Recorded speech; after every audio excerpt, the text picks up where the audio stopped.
made with equipment which costs many thousands of dollars.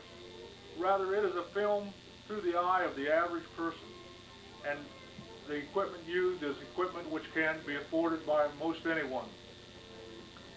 In the film, you will see us pan for sapphires in Montana, travel to Yellowstone Park, Grand Teton Park, Glacier National Park, with a stop at Edmonton, Alberta at the world's largest mall with 850 stores, and then on through Dawson Creek, British Columbia to Alaska, where we will experience some great salmon fishing on the Kenai River in Soldotna, Alaska, McKinley Park with all of its wildlife, halibut fishing in saltwater off the coast of Homer, Alaska, and many other great adventurous things that only the tourist can experience in this day and age in the last frontier.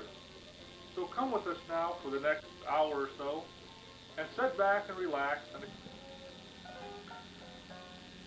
Here we are in Omaha, Nebraska. We had a little trouble with an oil seal on the truck and caused oil to spray out all over the front of our camper. And it was just a minor delay. The next day we had it repaired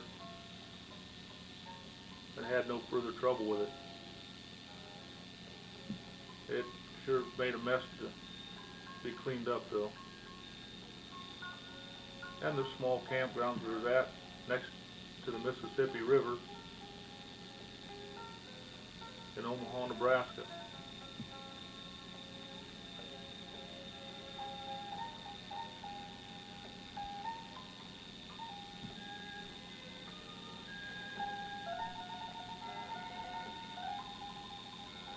The other side of the river is the state of Iowa. The side we're on is, of course, the Nebraska side, and this bridge connects the two.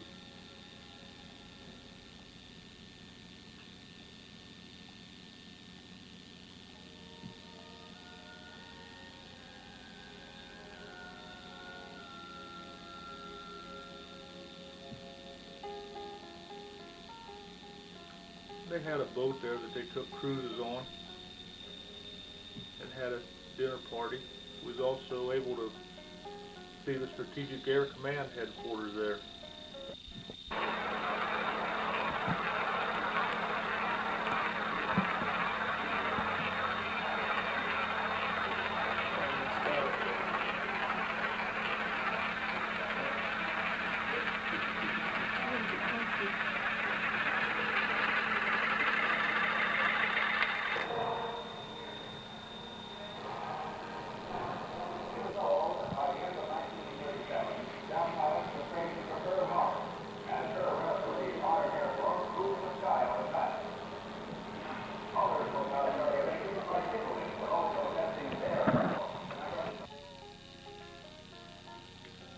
And as we walked through the museum on the inside, they had many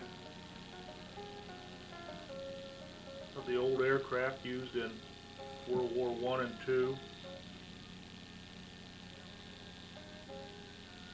Here we see one of the older light bombers and a cutaway version, so you can look inside and see where the pilot, co-pilot, navigator, and so on sat.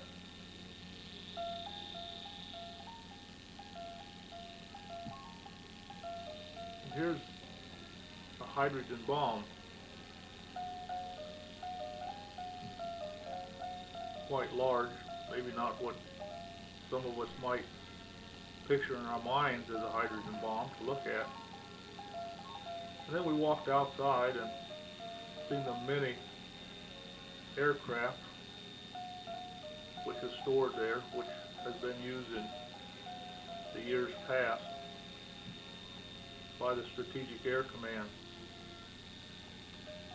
A very, very interesting display.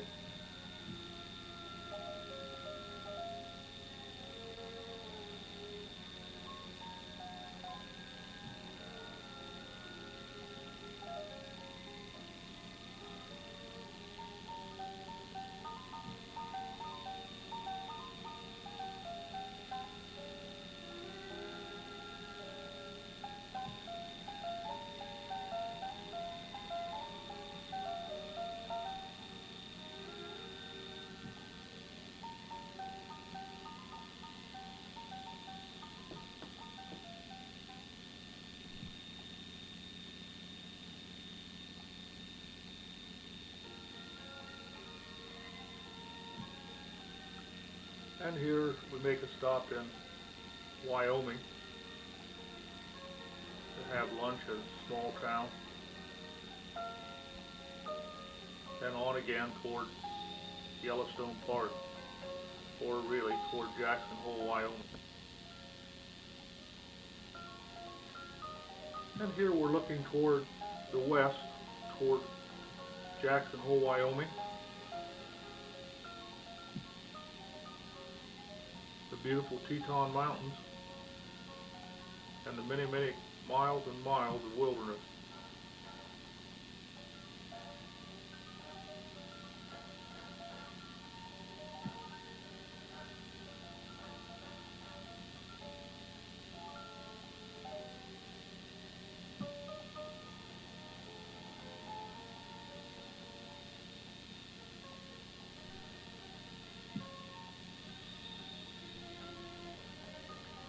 And as we arrive in Jackson Hole, they have a ski lift there that also operates in the summertime for sightseers. And we'll make a trip to the top of the mountain to take some photographs and view the surrounding area. Once on top of the sky lift, one can see many thousands of square miles of beautiful mountains and valleys.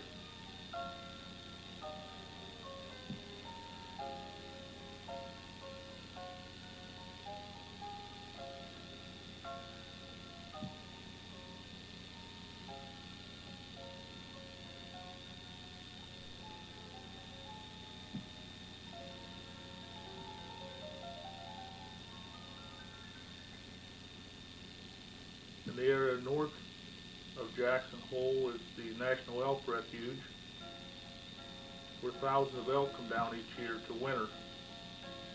And below is the small resort town of Jackson Hole, Wyoming.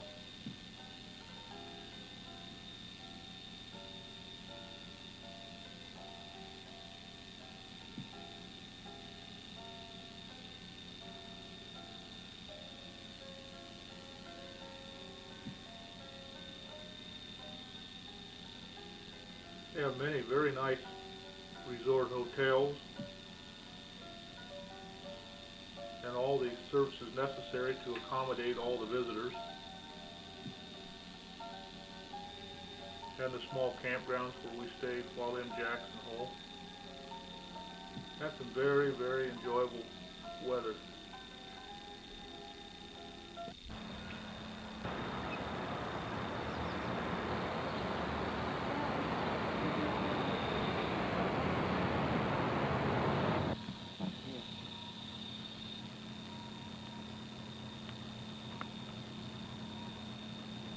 Here we are in Grand Teton Park.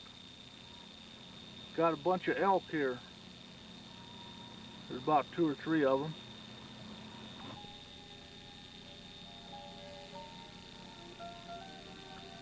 Here's a beautiful Yellowstone lake.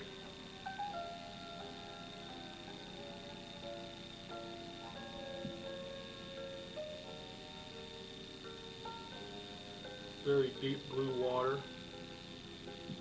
Very beautiful scenery. Now,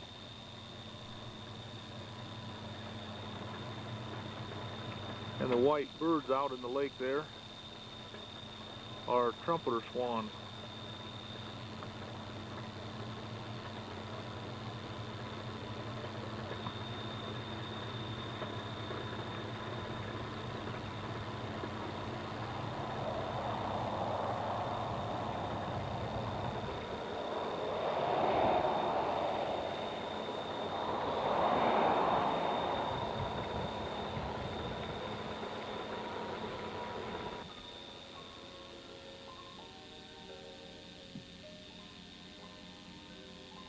And as we pass along the highway, occasionally we see different wildlife. Everything from badgers to wolverines to deer, sometimes buffalo.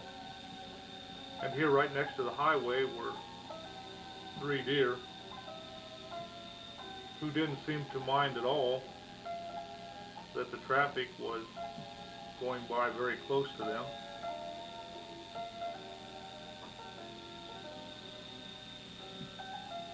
The summertime is a time of plenty for the animals in the park, with the lush green grass pastures and the warm days of summer. They seem to really enjoy it.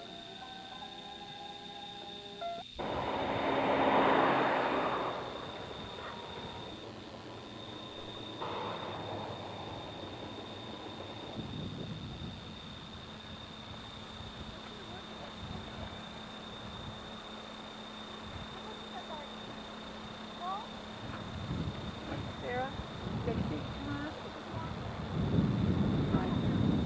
Go back to Marky.